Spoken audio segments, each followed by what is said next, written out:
यहाँ पर एक क्वेश्चन है जहाँ पर आपको एक नॉन कंडक्टिंग रिंग दिया हुआ है जिसका रेडियस r कह रहा है और उसका मास m है, और उस पूरे रिंग के ऊपर एक टोटल चार्ज q दिया है जो यहाँ पर आपको साफ लिखा जा रहा है कि that has been distributed uniformly on it. अब इस रिंग को रोटेट भी कर रहे हैं अबाउट इट्स एक्सिस, आपको दिख रहा है about its axis with angular speed omega.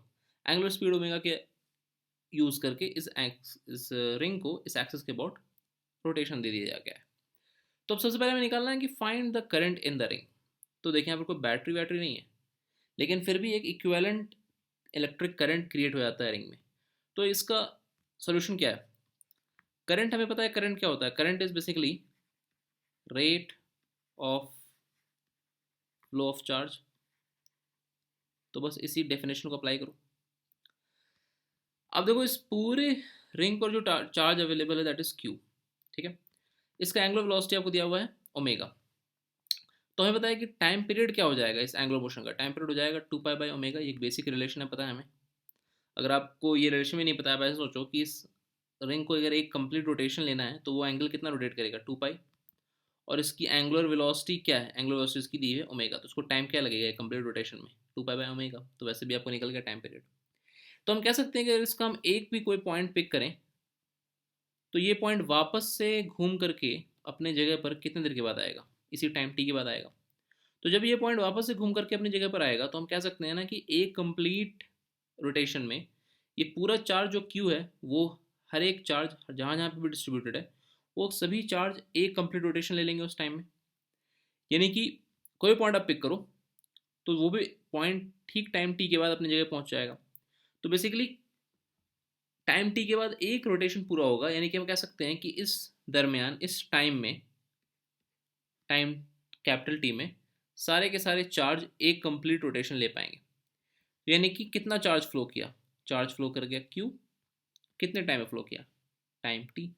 तो सिंपली हम यहाँ पे टी को क्या ले सकते हैं? 2 पाई बाई ओमेगा ओमेगा ले सकते हैं कि ये हो जाएगा क्यू ओमेगा अपॉन 2 पाई। तो by the same definition current मिल गया हमें, current in this circuit Q omega by 2 pi. तो ये बहुत ही फेमस क्वेश्चन है। इस तरह क्वेश्चन बहुत बार आते हैं कि जब भी चार्ज दिया हुआ हो किसी रिंग के ऊपर और उसको रोटेट कर दिया जाए तो ऑटोमेटिकली वहाँ पर एक करंट, समझिए इक्विवेलेंट करंट क्रिएट हो जाती है, जहाँ पर आपको कुछ नहीं करना है, आपको रोटेशन का इस्तेमाल करके टाइम पीरियड निकालना है और उतने ही टाइम में जो टोटल चार्ज रोटेट किया दैट इज क्यू, तो ये आपको आ गया क्यू ओमेगा बाई 2 पाई। ठीक है। अब हम इसके नेक्स्ट पार्ट में पढ़ते हैं। नेक्स्ट पार्ट हमसे कहा जा रहा है कि भाई फाइंड द म्यू। तो म्यू हमने सीखा पिछले लेक्चर में कि म्यू क्या होता है। Mu is magnetic dipole moment. तो म्यू निकालना है हमको इस केस में। तो अगेन म्यू का डेफिनेशन क्या हमारे पास? Mu is current into area. तो करंट तो हमने अभी जस्ट इससे पहले निकाला, करंट हमारे पास है क्यू ओमेगा अपॉन 2 पाई।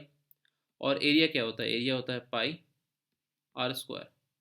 तो ये पाई और पाई कैंसिल हो जाएगा, तो ये हो जाएगा Q omega R square upon 2। तो बहुत सिंपल तरीके से आपका ये मैग्नेटिक डायपोल मोमेंट भी निकल गया। ओके।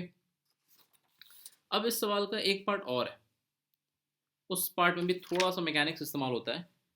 वो पार्ट ये कहता है आपसे कि आपको शो करना है कि म्यू जो है that is Q upon 2m into L.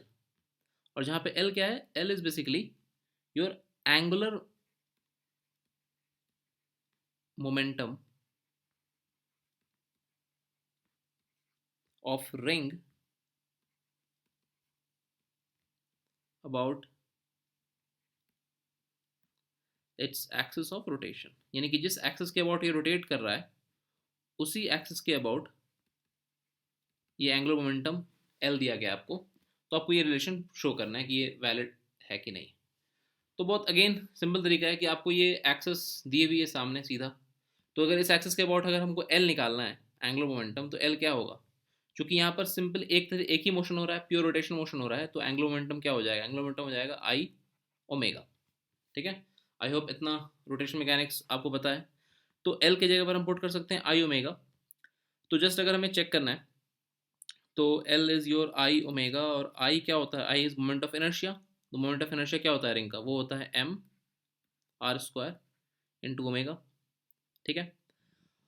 और म्यू हमने इससे पहले निकाला था प्रीवियस पार्ट में कि mu is equal to Q omega R square by 2। तो अब अगर हमें कोई भी एक साइड लेके चलें, अगर हम लेट से राइट हैंड साइड लेकर चलें, तो राइट हैंड साइड में हमारे पास क्या दिया हुआ था, Q by 2m into L दिया हुआ है। तो उसको हम लिख सकते हैं Q by 2m into M R square omega. तो यहाँ पर भी एम कैंसिल हो जाएगा, तो ये हो जाएगा Q R square omega upon 2। तो अगर आप इसको चेक कर लो पार्ट बी से, तो Q R square omega by 2 that is your mu. तो इफेक्टिवली ये म्यू के बराबर हो गया। तो यानी कि हमारा राइट हैंड साइड और लेफ्ट हैंड साइड प्रूव हो गया, यानी कि ये जो रिजल्ट था वो हमने कंफर्म कर दिया कि हाँ ये रिजल्ट बिल्कुल सही है। तो बस सिंपल सा एक क्वेश्चन था और सिंपल सा एक सोल्यूशन था, ठीक है। तो आई होप आपको ये चैप्टर समझ में आ गया हो। अब क्वेश्चन का कोई लिमिट तो है नहीं दुनिया में, तो इसके बाद के जो लेक्चर्स होंगे उनमें हम और ज़्यादा डिफरेंट अलग अलग तरीके के डिफरेंट टाइप के क्वेश्चंस को प्रोसेस करेंगे, ठीक है। तो till then bye bye, take care.